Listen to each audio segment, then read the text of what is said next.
Today I'm going to give my top tips for surviving in the seasonal world.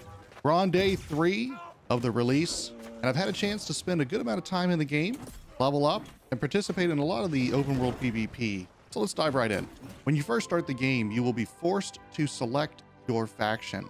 With it being a PvP server, this is a very important choice. As it currently stands on the US East server that I'm on, purple and green are pretty active, while yellow doesn't seem to have very much activity.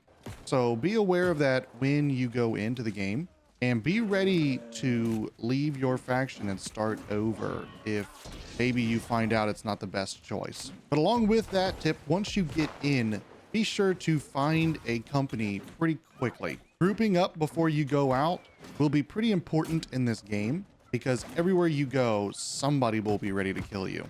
Tip number 2 is to know the gear that drops when you die. In this new seasonal world, there are 2 new gear types, as well as an assortment of materials that go along with them that will drop when you die in the world.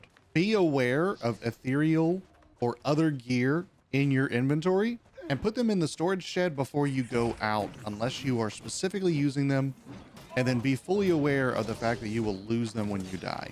Once you hit 15, you will be able to equip your horse, visit a camp, and use some ethereal dust to craft and then equip your first horse. Outside of leveling, you don't need to do the main story quest line, aside from a few specific reasons.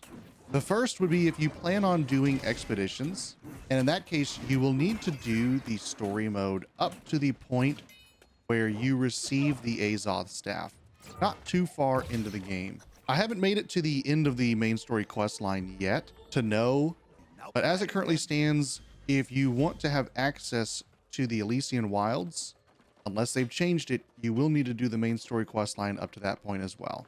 Tip number 5 is on leveling. And as it currently stands, one of the best possible ways to level right now on this server is using ethereal dust to craft the Animus. This item, when opened, will give you 2,500 experience. In the early levels, you'll be able to open just a couple of them in order to level many times. But in the higher levels, you might need more like 20 or 30 to hit that next level. As of release of the servers, the current best way to farm ethereal dust is for logging.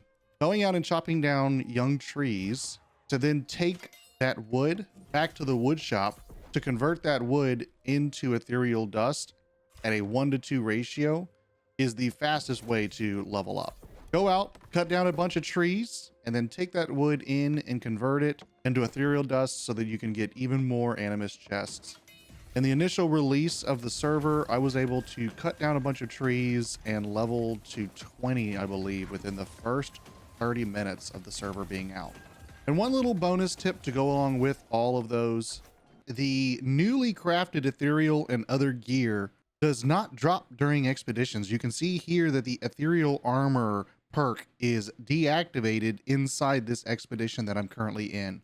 So feel free to wear your ethereal gear, your better stuff, into expeditions to benefit from that higher gear score. And guys, that is the tips that I have for you on getting the absolute best experience, at least so far that I've been able to see inside the PvP server.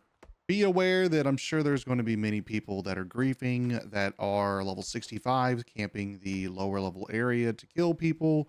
That is just bound to happen.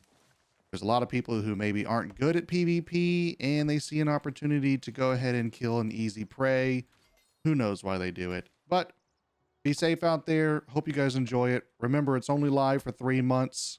So at the end of the day, 3 months from now, we'll have a new seasonal world with a different kind of style. So have fun while you can. Hope to see you guys in the next one.